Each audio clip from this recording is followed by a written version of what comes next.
इस world cup की 15 पर नजर डालें, एक ऐसा खिलाड़ी है जिसका शायद कुछ महीने पहले किसी ने सोचा नहीं था कि टीम में जगह बना लेगा। वो है शिवम दुबे। और अंत में शिवम दुबे और रिंकू सिंह के बीच लड़ाई थी। अनफॉर्चुनेटली रिंकू इस टीम में नहीं आ पाए और शिवम दुबे को इसलिए बैक किया गया क्योंकि वो लगातार 2-3 सीजन आईपीएल में लंबी हिटें मारते थे, लंबे लंबे छक्के मारते थे, खासतौर से स्पिनर्स को। और शायद भारत ने शिवम दुबे में एक रिस्क लिया है, एक पंट लिया। अब अमेरिका में, वेस्ट इंडीज में ज़्यादातर स्लो पिचेस मिलेंगी, यानी कि स्पिनर्स ज़्यादा गेन करेंगे। और अगर Shivam Dube left hander middle order में बैटिंग करेंगे या लेट ओवर्स में बैटिंग करेंगे तो स्पिनर्स को अटैक कर सकते हैं। भारत का माइंडसेट यही रहेगा। जिस तरह से धोनी ने उनका इस्तेमाल किया, क्या रोहित शर्मा उनका भारत की टीम में इस्तेमाल कर सकते हैं? क्योंकि धोनी चेन्नई में इंतजार नहीं करते थे कि आखिर ओवर में ही शिवम दुबे बैटिंग करने जाएंगे। धोनी ने T20 को समझा। उन्होंने कहा पहले 6 ओवर और आखिरी 5 ओवर तो ठीक है, लेकिन जो बीच के 9 ओवर हैं, क्या मैं उसमें शिवम दुबे को कह सकता हूं कि तुम एक फ्लोटर हो, जाओ जाकर उड़ाओ। शिवम दुबे 11 में खेलेंगे ऐसा लगता है।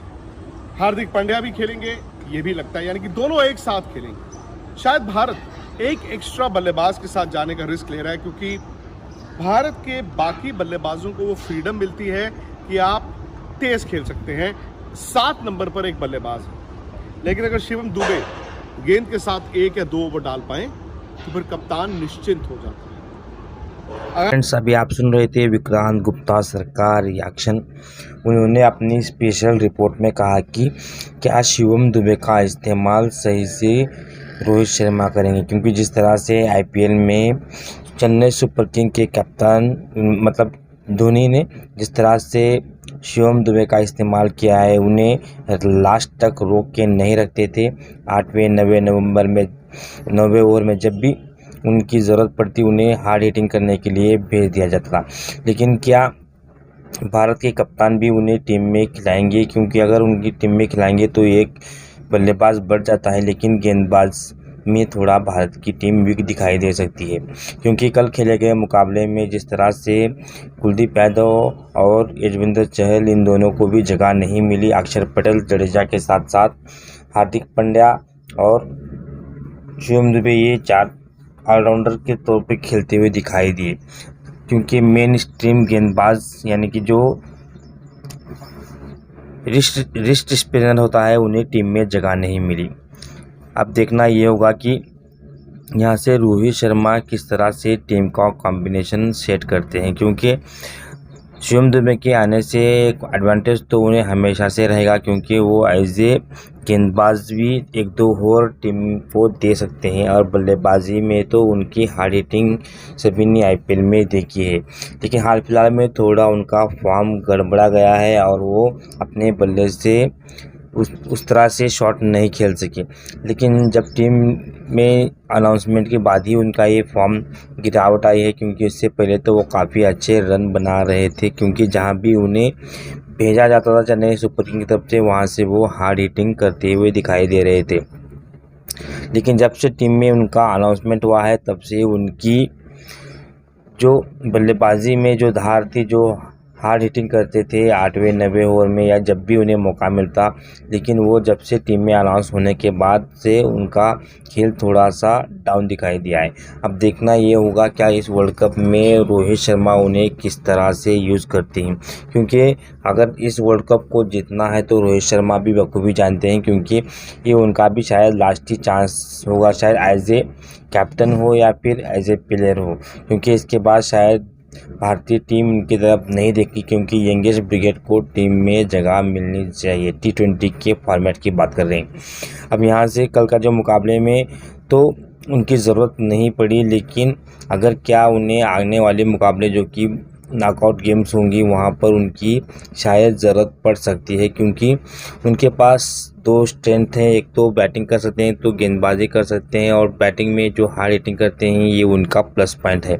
उनको इसीलिए सेलेक्ट किया गया है क्योंकि रिंकू सिंह को रिजर्व में रखकर उनको पहले प्रिपरेशन इसलिए दी गई है क्योंकि वो हार्ड हिटिंग के साथ साथ एक दो और शायद टीम को ज़रूरत पड़ने के बाद गेंदबाजी भी कर दे सकते हैं।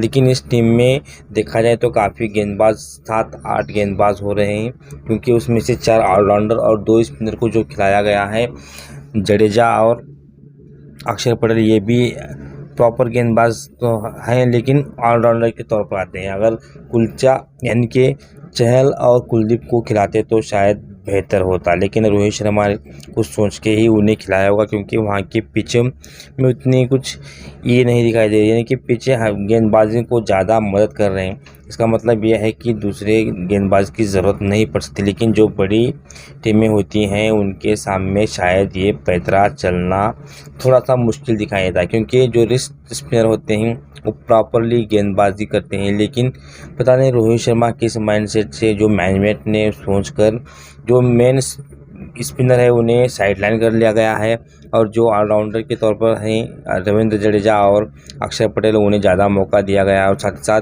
जो शिवम दुबे हैं उन्हें भी टीम में ऐड कर रखा है।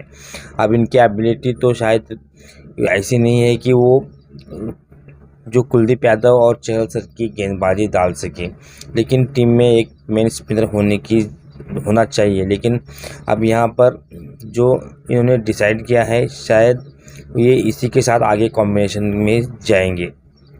फ्रेंड्स, आपको क्या लगता है, क्या इनको इस तरह का कॉम्बिनेशन से जाना चाहिए? क्या कुलचा यानी कि कुलदीप यादव और चहल को गेंदबाजी करने के लिए टीम में ऐड नहीं करना चाहिए? अगर इस तरह से माइंडसेट से ये खेलेंगे तो इनके ऊपर आने वाले मुकाबले में काफ़ी ज़्यादा प्रॉब्लम का सामना करना पड़ सकता है, क्योंकि जो मेन स्पिनर होते हैं उनका काम होता है कि विकेट लेकर देना, जो कि कल के मुकाबले में देखा गया है कि रविंद्र जडेजा और अक्षर पटेल ये करने में नाकाम साबित हुए। वो भले ही अक्षर पटेल ने 1 विकेट लिया है, लेकिन ऐसे नहीं चलता, क्योंकि ऊपर से अगर आपके फास्ट गेंदबाजों ने अगर एक विकेट नहीं लिए होते और सामने वाली टीम भी उतनी स्ट्रांग ना होने के बावजूद भी स्पिनरों ने यहाँ पर ज़्यादा इफेक्ट नहीं डाला। अगर मेन स्पिनर होते तो शायद वो कुछ और अच्छी बेहतर गेंदबाजी कर जाते।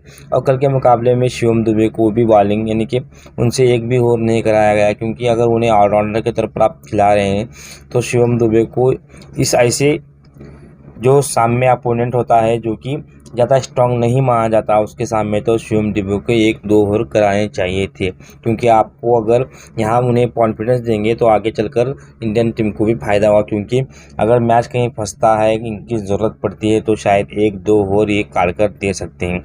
इनकी एबिलिटी पर अगर आपने ट्रस्ट करके यहाँ तक लाए हैं तो उन्हें मौका भी देना चाहिए, क्योंकि एक प्लेयर जब ज़्यादा मैच खेलता है तभी उसके पास ज़्यादा कॉन्फिडेंस आता है। क्या फ्रेंड्स, आपको क्या लगता है, क्या शिवम दुबे को कल के मैच में बॉलिंग नहीं देकर रोहित शर्मा ने गलती की है? आपकी क्या राय कमेंट बॉक्स में ज़रूर बताएं, और इसी तरह के इंटरेस्टिंग वीडियो के लिए हमारे चैनल पर बने रहे। हम नेक्स्ट सीरीज़ लेके आते हैं, तब तक अपना और अपनों का ख्याल रखिए। Good bye friends.